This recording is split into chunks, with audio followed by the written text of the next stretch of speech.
ஒரு கிராமத்து இளைஞன் நகரத்துல போய் ஒரு தொழில் தொடங்குறான். அந்த தொழில் ரொம்ப நஷ்டம் அடைஞ்சதுனால, மன உளைச்சல்ல அப்படியே நடந்து வரான். நடந்து வந்து ஒரு தெரு முனையில உட்கார்றான். உட்கார்ந்திருக்கும்போது, அங்க உள்ள ஒரு குப்பை தொட்டியில ஒரு இளைஞன் குப்பை அங்கருந்து பெருக்கிட்டு போறான். பேப்பர்ஸ் அவனுக்கு தேவையான பேப்பர்கள், பழைய பேப்பர்கள் அந்த மாரி தட்டுகள்லாம் எடுத்துட்டு அவன் போறான். மறுபடியும் கொஞ்ச நேரம் கழிச்சு இன்னொருத்தர் வராரு. அவருக்கு தேவையான பாட்டில்கள் அதெல்லாம் எடுத்துட்டு அவரும் போயிறாரு. மறுபடியும் கொஞ்ச நேரம் கழிச்சு இன்னொருத்தரும் வராரு. அவர் வந்து அங்க இருக்கிற பிளாஸ்டிக் பொருட்கள், வேஸ்ட் பேப்பர்ஸ் அவருக்கு தேவையான பொருட்கள் எல்லாம் எடுத்துட்டு அவரும் அங்கருந்து கிளம்பி போறாரு. மறுபடியும் ஒரு நாய் வருது. நாய் வந்து அங்க உள்ள அந்த எச்சி இலைகள்ல உள்ள சாப்பாடுகள்லாம் சாப்பிட்டு அதுவும் சந்தோஷமா போயிருது. மறுபடியும் கொஞ்ச நேரம் கழிச்சு ஒரு மாடு வருது. அந்த மாடு அங்க இருக்கிற அந்த பச்சை இலைகள்லாம் சாப்பிட்டுட்டு அதுவும் திருப்தியா அங்க இருந்து போயிருது.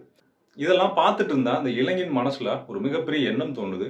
என்ன அந்த எண்ணம் அப்படின்னா, ஒண்ணுமே இல்லாத ஒரு குப்பை தொட்டிய நம்பி இவ்வளோ பேர் வாழும்போது, இந்த உலகத்த நம்பி நம்ம என்ன வாழவா முடியாது அப்படின்னு ஒரு எண்ணம் தோணுது.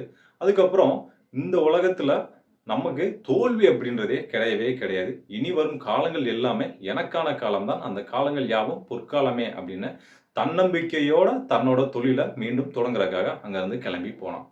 வாழ்க்கையில ஒண்ணு தெரிஞ்சுக்கோங்க. வாழ்க்கையில நமக்கு தோல்வி அப்படின்றது வரதான் செய்யும். இந்த தோல்விய கண்டு நாம தயவு செஞ்சு ஓரமா ஓடி போய் உட்கார்ந்துறக்கூடாது. தோல்வி வருது அப்படின்னா, அந்த தோல்வி எதனால வந்தது? எப்படி வந்தது? அப்படின்னு அதற்கான செயல்களை ஆராய்ந்தா மட்டும் தான் நம்ம வாழ்க்கையில ஜெயிக்க முடியும். இல்லைன்னா நாம கடைசி வரைக்கும் ஓரமா உட்கார்ந்து வேடிக்கை மட்டும் தான் பார்க்க முடியும். இந்த கதையிலிருந்து நாம என்ன தெரிஞ்சுக்கிட்டோம் அப்படின்னா, தோல்வி அப்படின்றது நிலையானது கிடையவே கிடையாது. தோல்வியிலிருந்து நாம என்ன கத்துக்கிட்டோம், அத ஜெயிக்கிறதுக்கு நம்ம எப்படி மாத்தணும் அப்படின்னு யோசிக்கிறவன் தான் வெற்றியாளன். நீங்களும் வெற்றியாளனா ஆகணும் அப்படின்னா, கண்டிப்பா உங்களோட தோல்விகள்ல இருந்து என்ன பாடம் கத்துக்கிட்டீங்க, அந்த பாடத்த நம்ம எப்படி சரியாக பயன்படுத்தணும் அப்படின்றத சரியா திட்டமிட்டு செயல்படுத்துனீங்க அப்படின்னா, கண்டிப்பா வாழ்க்கையில ஜெயிப்பீங்க. வாழ்க வளமுடன்.